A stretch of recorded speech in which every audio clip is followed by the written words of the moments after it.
Hello, my name is Oscar Young. I attended a drone live because I wanted to know more about the business. What different areas so I can join and get into, or to learn more about the business itself.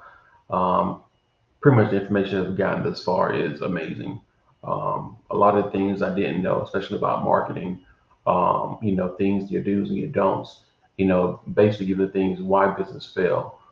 Is definitely was a big introduction, a big understanding that kind of opened my mind to different things. Um, some of the things I say that kind of like I just recently got my license back in December. So I'm still waiting for a physical copy, but just getting out there and learning. I'm a new pilot. I said, I just got my drone a few weeks ago. So I'm kind of learning the ins and outs, kind of things how to fly. But it's definitely something I can do. Definitely something I could, see myself getting to the next level or making that the income I used to make before my old job.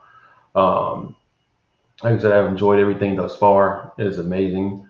Uh, Diego and Darren, I mean, Damien, they have been amazing. Their energy, everything is drive. So, I love the program, which you don't have. It seemed like something I can do. I know that it's probably stopping me right now is the price. But everything they've done so far is amazing. I love it, what you guys showing. I love the network. I love everything that you all put into it. You have a well-driven business model, which is amazing. So, thanks for everything thus far.